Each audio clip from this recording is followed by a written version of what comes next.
gonna lie now. When you find yourself locked up, coffee is one of the main things a lot of people get into stuff over. People will fight over it, people will kill over it, and people will fuck over it. For this video here, I'm gonna be telling y'all the type of things that I went through and seen take place, and how people were betting, fighting, etc. all over coffee inside of prison.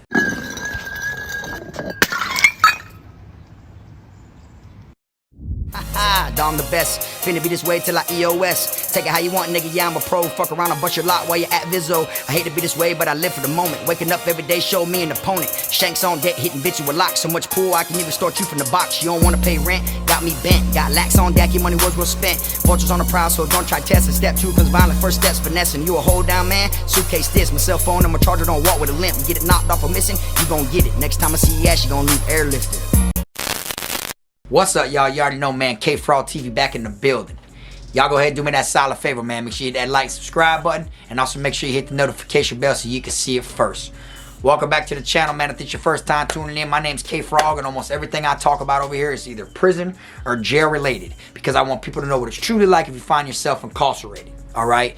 Well, let y'all know I ain't been on here in a little while due to the storms that were coming this way. You know, they were trying to take us off the map. But you know, at the end of the day, Mother Nature's Mother Nature, and all you can do is suit up and lock yourself down and prepare for the storm to hit.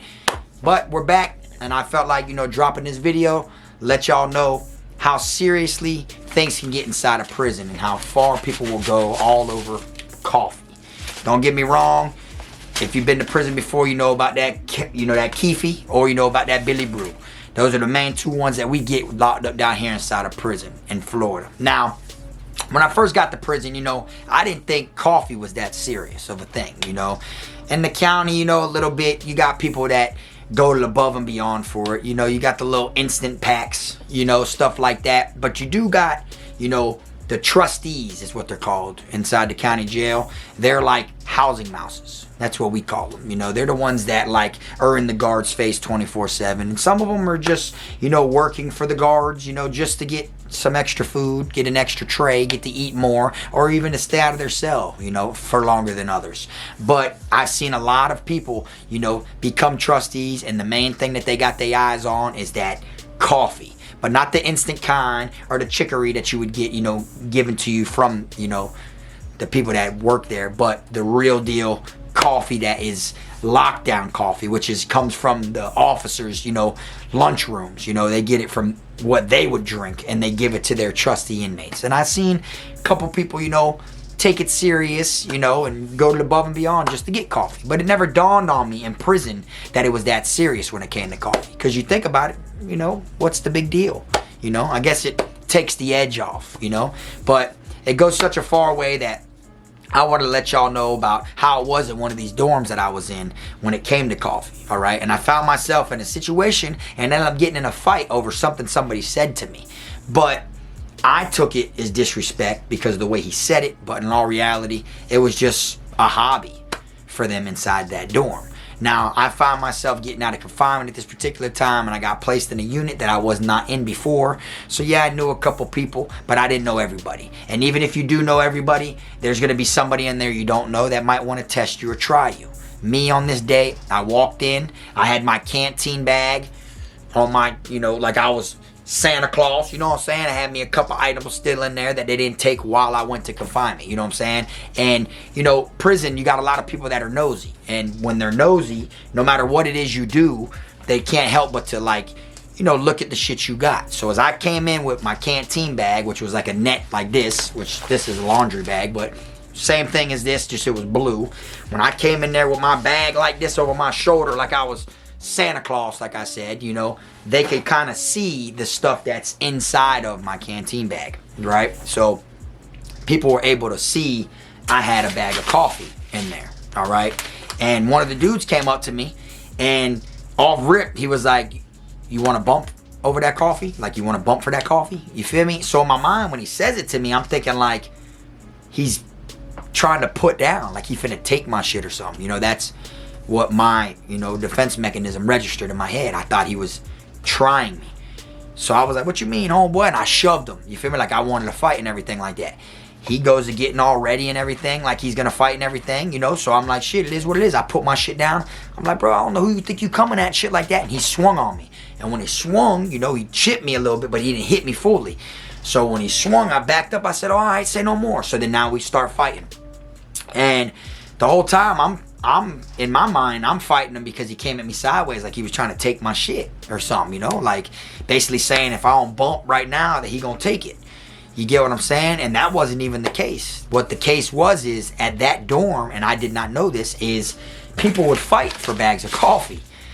And what I mean by that is everybody wants to see, you know, a show. Everybody wants to see something go down or see something happen to them, you know, that 9 times out of 10 they want to do to someone else, though. You get what I'm saying? So everybody like pushes the issue, you know, they kind of like stir the pot, you could say, when it comes to drama and stuff like that, right? So me and the dude, as we fought, after the whole time, I'm finding out people fight over the coffee, but I didn't understand what they were saying. I'm thinking like, if you bring coffee in here, motherfuckers are gonna want to fight you for it, you know, like take your shit. But what they meant is people will literally buy a bag of coffee randomly. Just people who don't drink coffee, people who don't want coffee, will buy a bag of coffee, and 2 random people will fight, and the winner gets to keep the bag of coffee. You see? So when I'm finding this out, you know, I'm mad about the fight, about me getting in this situation, you know. Even though it was a petty fight and shit like that, it was still like my survival instincts kicked in, you know. So it's like my adrenaline was going. It wasn't that serious of a fight, you know, but it was still a physical altercation that I got myself into, you know. And I'm thinking I'm standing my ground when really he's just asking me a common question. You feel me? So I was kind of caught off guard with them telling me that. So I was like, man, I ain't on that shit, bro. All this little friendly shit, I don't know what y'all got going on, bro. I don't play like that. Everything, you know, I'm still thinking he came at me sideways, which the way he said it was sideways, you know. But come to find out, that's what they do in that dorm. So now that I know that's what they do in that dorm, you know, I was cornering myself into the, you know, to where I'm going to just sit back and observe. And I'm going to see if it happens with anybody else. I'm going to see if people are fighting over bags of coffee. I'm going to see if it's like willingly or are they trying to take it from people. And I'm going to sit back and I'm going to peep and I'm going to pay attention. And sure enough, later on that night, 2 dudes end up getting in a fight over a bag of coffee. Next day, same thing. Someone else comes in the dorm, they're new. Someone goes up to them, hey man, you want to bump over that coffee? You want to bump for that coffee? You feel me? And I looked at it funny now, because you get to see the person's face expression when someone asks them that. You know, like, you get to see if they're going to be scared and just give it up, or how they react to being asked that, because it sounds offensive if someone asks you that. Obviously, I was offended when I got asked that. That's why I shoved them and we got into what we got into. And win, lose, or draw, I was not giving up my bag of coffee, you know, that day when we got into it. You feel me? But there's an understanding when people fight over the coffee, you know. So after a couple days, I found myself getting involved now. I found myself buying bags of coffee, you know. And the reason that people do it with the coffee is because everybody wants coffee. You know, you can get so much done with bags of coffee. You see what I'm saying? You could get a bag of coffee like this, and you can get you a bunch of gloves from the kitchen, and you could break off all the fingertips, and you fill them with the coffee, boom, tie a knot in it. And you'll have a bunch look like little sacks of dope, but really it's coffee bombs. You know, and people buy those for a soup. You see what I'm saying? So it's like, you break one of these down and say you get 12 to 18, you know, coffee bombs or whatever you get, and you do the math, you were to get that many soups, you just came up. You see what I'm saying? I had like my laundrymen, people that did my personal washes, that didn't wash my clothes with everybody in the dorms. They would wash mine purposely on its own. They did it for a bag of coffee. You know, people that smoke, they got to make their brown paper. They paint it with the toothbrush with coffee. You see what I'm saying? So they can roll cigarettes or whatever it is. You feel me? Like, coffee goes a long way when you're locked up. Then you got the people that just love to drink. You got people whose cups are stained, that they ain't clean these motherfuckers in months because they're hoping one day they could just add something in there and whip it up and have a little taste of coffee. You know? So I found myself buying a couple bags of coffee. Now I'm involved to where I got coffee on the line for them boys to fade. And sure enough, people were fighting over that shit. It was like, it was fun. It was dangerous. You know, some people would take it farther than others. Some people didn't want the fight to stop right then and there. Next thing you know, they're trying to hit each other with locks and everything. Like they can't face the fact of being beaten up or lost. You know, that they rather just take it farther. It's like, call it what you want. You say I cheated because I hit you with a lock after you were whooping me. But in our reality, cheating or not, I did not lose. We don't lose. We don't take losses. See, there's some people that can't really accept that. They're sore losers. You feel me? So it did go a little further than it should have sometimes. And that's what, like, ruined the whole thing and took the whole dorm down. Because one thing I will tell you, once I got involved in the coffee fighting, it made my days go by so quick. Because I was looking forward to that nighttime shift where these boys were going to fade over coffee. So what if it cost me $6? I got to watch a pay-per-view front and center. You know what I'm saying? Real pay-per-view front and center because, you know, we're there. We're watching it go down. And them boys are going to give it their all over that coffee. Some people wrap their hands up with rags. Some people put socks on. You know what I'm saying? Like, them boys were really, you know, throwing down for the coffee. Me, I wasn't really one of the ones that would fight for the coffee all the time. You know, I fought when he said something about my coffee, but I don't really care for coffee. You get what I'm saying? And I feel like after watching all them boys fight and bump, I feel like a lot of them didn't care for coffee either. I think it was more of a way to get the alpha male, you know, off your chest and show you're bigger and badder than somebody. And coffee was just a reason to make everybody tighten up and get in that paint. So I liked it. You get what I'm saying? All day, I couldn't wait for that night shift, so it made my days fly by. When I was in school and education, getting my GED, school flying by. When I'm on the rec yard, working in the kitchen, classification, medical, chapel, can't wait to get back to the dorm because them boys finna bump and give it they all right now for $6. And it was like such a cool thing that our whole dorm was on it. So it was like, I wasn't the only one buying coffee. Other people was buying coffee. Some days there'd be like 6 fights going, you know, back to back. One, them two go, and them two go, and then two go, and two go. And it was like we were just paying for them boys to grid, but it made it to where we weren't trying to kill each other. You feel me? We all got our minds, you know, out of the system for that time being. It felt like we was, even though we didn't have a ring or nothing, that shit felt like we was literally like inside of a ring having a professional, you know, fight. You know, that's what it felt like. And I found myself getting so used to it that every single 2-3 days, I'm like, what's up, y'all boys? Who we got next? I'm buying coffee today. As soon as we hit the window, I'm buying coffee. Or I'd say, hey, y'all boys, attention to the dorm. They pop in the door for canteen. Y'all boys get your bag of coffee now. Y'all make sure you get your coffee. You see, like, I was looking forward to that shit until people started taking it farther than it was supposed to be. You know, jumping people, stabbing people, catching them off camera, like in blind spots on the way to chow right after the fight, to where all it took was a couple people to start talking, and next thing you know, the guards knew of the whole thing. So then they started taking people to confinement, flipping the compound, flipping the dorms on the whole compound, moving people around, shipping people, made it to where the whole group of all of us that was like on this shit, along with the ones that was fighting, we all were separated and scattered away from each other to where we couldn't really pursue it. So before you know it now, there's only a couple of us in here, you know, that are really on that. And it kind of ruined our whole little thing we had going on. But I will tell you this, we had a good 90-day stretch. We had a good 3 months where there was fights all over coffee. And it's so crazy how something can be so dangerous. If somebody literally wanted to kill you for it, they would. You know, prison's one of those places where you're never safe, you understand? Just because you think you're safe, or you might think you made it through a prison bid with no problems, doesn't mean nobody wanted to try you. Doesn't mean, you know, people knew better than to get at you. It just meant you were lucky. You weaseled your way through. Because even the softest camps can turn up with a couple knuckleheads. You see what I'm saying? And even the ratchetest camps that got the most knuckleheads can turn soft after they start transferring people and getting rid of people. You feel me? And coffee's one of those things. If you find yourself locked up on the slab on CM, which means you live behind the door, stamps and coffee are going to be the two things that people are going to go crazy for. People will make fake cuff keys just to get out of the cuffs that they have them in when they get to come out for an hour or whatever. And they will make them fake cuff keys just to get one off, just to come stab you and kill you over some coffee. You see, me, I was never really a coffee drinker on the streets. Don't get me wrong, I've drank it multiple times on the streets, but I wasn't one of them ones like faithfully. But I will fuck up some coffee ice cream though, you know what I'm saying? That shit fire. You feel me? Or frozen coffee or something like that, you know what I'm saying? But in prison, you gotta adapt. You know, you might go somewhere and cheese squeezes is what everybody wants. Or you go there and it might be the Velveeta, the red velvet cupcakes.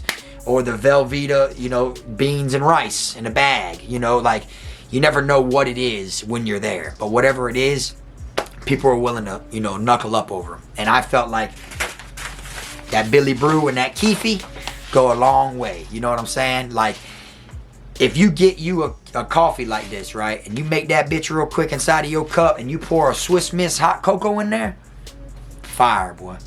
And then you pour that bitch on top of a cake you just made, so now you got a little coffee flavor with the cocoa mix on top of the cake. See, there's 101 things you can do with this shit, you know what I'm saying? And through the whole fighting and everything like that, I found myself, the only 2 fights I got in with the coffee was the very first one, and then I got into one later on. And I ain't gonna lie, that boy painted me, y'all. Fraud lost that one, you feel me? But at the end of the day, he ain't whooped me bad, I just lost. You know what I'm saying? You can't win them all, and you don't learn by winning them all. You learn by the ones you lost. And a fight can turn the tables on you in 3 to 5 seconds is the most important. You know what I'm saying? But I ended up losing over the bag of coffee, man. And you know, it was one of those pride things that I had to learn how to accept the loss, you know? So literally, I don't drink coffee now. You know what I'm saying? Sometimes I might. You feel me? But I keep one of these shits on by just to remind me of the shit I went through over coffee. You know, to be somebody who doesn't drink coffee on a day-to-day basis, to be in there fighting over it and buying it just to have people fight, you know, you can't help but to keep something like this as a little souvenir. You see what I'm saying? Now, if you've been locked up and there was something that people in there used to fight over, drop it in the comment section. Let us know. You feel me? And I hope everybody was safe during the storms that hit, especially if you're from Florida, you know, because I know that shit did its damage. It tore up a bunch of places down here and everything like that. I was going to drop this video way before the hurricanes dropped, but power outages and the way it was messing up the internet and everything, I couldn't fully finish, you know, editing my video. My software wasn't turning up like I needed it to, so I couldn't do nothing but just wait. But I am glad I got to come on here and share it with y'all, let y'all know how it is when it comes to the coffee.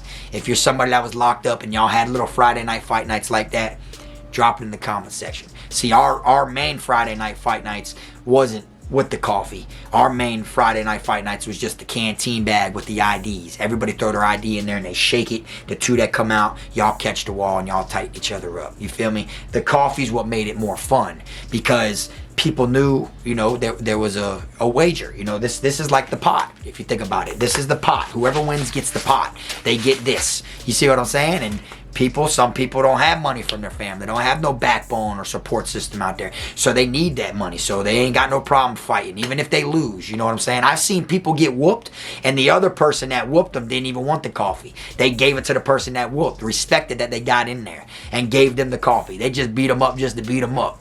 You see, so that's like a respect thing. You feel me? But a lot of loose lips shut that shit down. So we didn't really get to, you know, hang out for as long as we want to. But I will ask y'all this.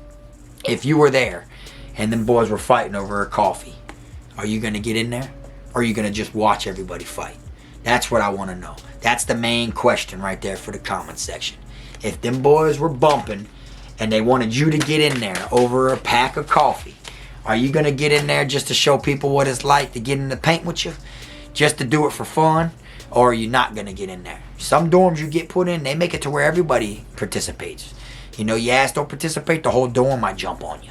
You know, every place is different vibes, different atmospheres. So it depends on where you're at. If you're in a place where they don't care if you get involved or not, and you don't get involved, okay, cool. But if you find yourself somewhere with them jitterbugs, 24 and under, to where everybody's got to participate, and you don't get in there when it's time to get in there, that's your ass, Mr. Postman. They might jump you.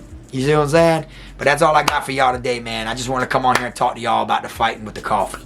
Y'all let me know what y'all think in the comment section. If you're a coffee drinker, man, drop it in there. Matter of fact, I tell you what. Me, I like coffee. But my whole thing is, believe it or not, y'all, I don't even know why I'm sharing this part, but I will. But to let y'all know, I don't even know how to order a coffee. That's my biggest thing. When I see people ordering and shit like that, them boy, they know what they want. You feel me? And, you know, I done messed with a lot of females in my lifetime, so I've been in that passenger seat or been in that driver's seat bringing a bitch through the drive-thru and watch her order her coffee and shit from Starbucks or Dunkin' Donuts, and they be ordering it so like boom, boom, boom, boom, boom, and I've tasted it before and I'm like, oh, this shit fire. But me, I don't know how to order it. Me, I'll literally pull up someone and be like, man, let me get coffee black with 6 sugars. That's it. But I want, you know, y'all drop some fire-ass recipes in there. You know what I'm saying? And I'll try them. You know, maybe we'll get on this damn, you know, this coffee thing. You feel me? And Frog will let you know if that shit gas or not. You know what I'm saying? But me, personally, I don't know how to order them, man. But that's all I got for y'all, man. I appreciate y'all tuning in. I hope everybody's happy, healthy. And y'all make sure y'all stay tuned, man. In a couple days, I'll be dropping another video. Like I always say, make sure you keep them rats, squares, clowns, chomos, pedos, gunners, wannabe island boys, and clout chasers out your circle. And until next time, this the one and only. I am my team, Frog. I'm a criminal, I'm a cool nigga, but I got a limit though. I'm a cool nigga, but I got a limit though. Cause I'm a criminal, yeah, I'm a criminal. One of my baby mamas, though, did put me up on, man, a fire-ass recipe that she be ordering when she goes to Dunkin' Donuts. She gets a medium iced latte with oat milk, 3 pumps of French vanilla swirl, and 2 pumps of liquid sugar. Check it out.